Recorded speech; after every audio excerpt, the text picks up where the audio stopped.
Have you ever felt forgotten? Stuck in a place where it seems like no one remembers you, and maybe even God has gone quiet? That's exactly where we find Joseph, sitting alone in a cold, dark Egyptian prison. Days turn into weeks, weeks into months, and then into years. He had helped the king's cupbearer, who promised to remember him, but that promise was forgotten. Joseph must have felt so lonely, so abandoned. But here's the secret about God. His silence is not his absence. Even when we can't see him working, he is always there, preparing something amazing behind the scenes. While Joseph waited, something strange was happening in the palace. Pharaoh, the most powerful man in Egypt, couldn't sleep. He was haunted by two bizarre dreams. In the first, he saw 7 fat, healthy cows coming out of the Nile River. But then, 7 skinny, ugly cows came out and ate the fat ones. After that, he dreamed of 7 plump, healthy ears of grain growing on a single stalk. Suddenly, 7 thin, scorched ears of grain appeared and swallowed up the healthy ones. Pharaoh woke up terrified and confused. What could these dreams possibly mean? He called for all the wise men, magicians, and scholars in his kingdom. "Tell me what my dreams mean," he demanded. But no one could. They whispered among themselves, shook their heads, and admitted they had no answers. Pharaoh grew more and more frustrated. Here he was, the king of Egypt, and not a single person in his court could help him. He was completely helpless, and the fear in his heart grew stronger. It seemed like there was no solution. But then, a light bulb went off in someone's head. The chief cupbearer, the very man Joseph had helped in prison, suddenly remembered. A wave of guilt washed over him. He stepped forward and said to Pharaoh, "Today I remember my faults. When I was in prison, there was a young Hebrew man who interpreted my dream and the baker's dream, and everything he said came true." He told Pharaoh all about Joseph. It took 2 long years, but finally, someone remembered. This was no accident. It was God's perfect timing. Immediately, Pharaoh sent for Joseph. Guards rushed to the prison, and Joseph was quickly brought out. He was washed, shaved, and given clean clothes to wear. Can you imagine how he must have felt? One moment he was a forgotten prisoner, and the next he was standing before the mighty Pharaoh. But Joseph wasn't nervous or arrogant. When Pharaoh said, "I hear you can interpret dreams," Joseph answered humbly, "It is not in me." God will give Pharaoh a favorable answer. He gave all the credit to God. He knew this moment wasn't about him. It was about what God was doing. So, Pharaoh told Joseph his dreams about the cows and the grain. As Joseph listened, God gave him the understanding. He looked at Pharaoh and said, "The dreams are one and the same." God has shown Pharaoh what he is about to do. The 7 good cows and 7 good ears of grain represent 7 years of great abundance throughout all the land of Egypt. But after them will come 7 years of famine, so terrible that the abundance will be forgotten. God has shown you this to warn you, but Joseph didn't stop there. He gave Pharaoh a clear plan. Appoint a wise and discerning man over the land of Egypt. Let him collect 1/5 of the harvest during the 7 good years and store it up. This food will be a reserve for the 7 years of famine, so the country will not be destroyed. Pharaoh and all his officials were amazed. The interpretation was so clear, and the plan was so wise. Pharaoh looked at his court and said, "Can we find anyone like this man? one in whom is the Spirit of God. Then he turned to Joseph. Since God has shown you all this, he declared, there is none so discerning and wise as you. You shall be in charge of my palace, and all my people are to submit to your orders. Only with respect to the throne will I be greater than you.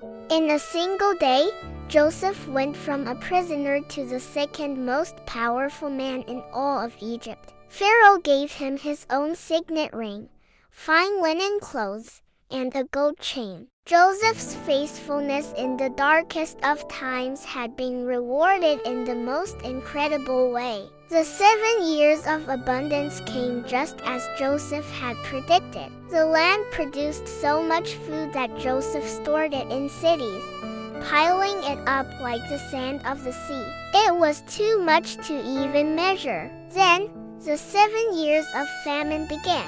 People from all over the world came to Egypt to buy grain because the famine was severe everywhere. And who was in charge of selling the grain? Joseph.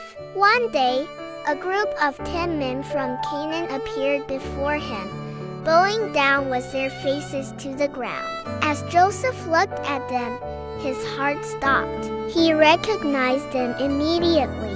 They were his brothers, the same brothers who had sold him into slavery all those years ago. They had no idea who he was. They just saw a powerful Egyptian ruler. A storm of emotions must have rushed through Joseph's: shock, pain, and maybe even anger. But he didn't reveal himself. Not yet.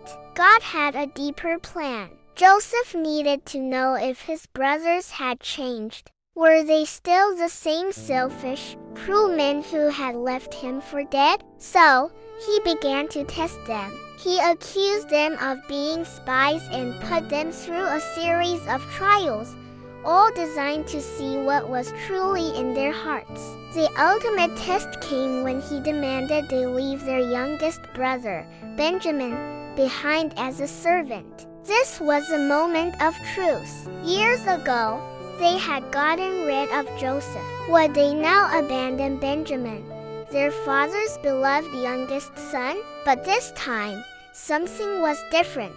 Judah, one of the brothers, stepped forward and pleaded with Joseph. He told him how their father, Jacob, would die of grief if Benjamin didn't return. Then, Judah did something incredible. He said, "Please, let me stay here as your servant instead of the boy. Let him go back with his brothers. For how can I go back to my father if the boy is not with me?" Judah was offering his own life, his own freedom, for his brother. This was true repentance. He was willing to sacrifice himself for someone else. Seeing this, Joseph couldn't hold back any longer. He ordered everyone else out of the room. And then, through tears, he cried out, "I am Joseph. Is my father still alive?" His brothers were speechless, terrified. The man they had wronged was now the powerful ruler of Egypt. But Joseph said to them, "Come close to me. Do not be distressed or angry with yourselves for selling me here, because it was to save lives that God sent me ahead of you." He wasn't bitter. He wasn't seeking revenge.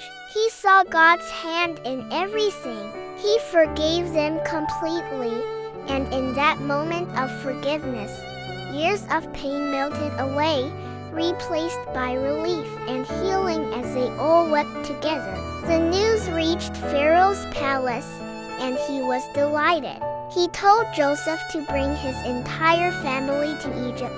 So, they sent wagons filled with food and provisions back to Canaan. When they told their father, Jacob, that Joseph was alive and ruling Egypt, he couldn't believe it at first. But when he saw the wagons, his spirit revived. He said, "It is enough. Joseph, my son, is still alive. I will go and see him before I die."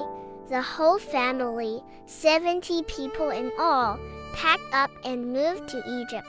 The reunion between Joseph and his father was one of the most beautiful moments in history. They hugged and wept on each other's necks for a long time. The family was finally whole again. Years passed, and Jacob grew old. As he lay on his deathbed, he called all of his sons to his side. One by one, he laid his hands on them and gave them a blessing, prophesying what would happen to their descendants in the future. He was passing on the legacy of God's promises. After blessing his sons, Jacob gave them one final instruction. I am about to be gathered to my people. Bury me with my fathers in the land of Canaan. And after he finished speaking, he drew his last breath and died peacefully. Joseph and his brothers honored their father's wish. In a grand procession, they took Jacob's body all the way back to Canaan and buried him in the cave of Machpelah, the land God had promised to Abraham. It was a powerful statement of their faith.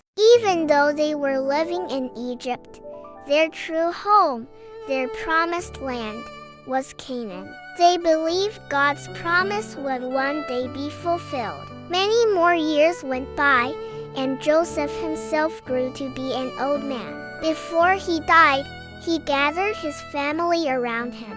He didn't talk about his power or his wealth in Egypt. Instead, he reminded them of the future. He said, I am about to die, but God will surely come to your aid and take you up out of this land to the land he promised on oath to Abraham, Isaac, and Jacob. Then he made them swear an oath, when God comes to you, you must carry my bones up from this place. Joseph's final words were not about the past, but about his unwavering trust in God's future promises. The story of Joseph is a powerful reminder for all of us. He waited patiently in prison, never losing hope. He chose to forgive his brothers, which brought freedom and healing to his whole family. And through it all, he trusted God, even when he couldn't see the plan. So, what can we learn from this? 3 simple things. First, God never forgets you. Even when you feel lonely or stuck, He is with you and has a plan. Second, forgiveness brings freedom. Holding on to anger only hurts you, but letting it go brings healing.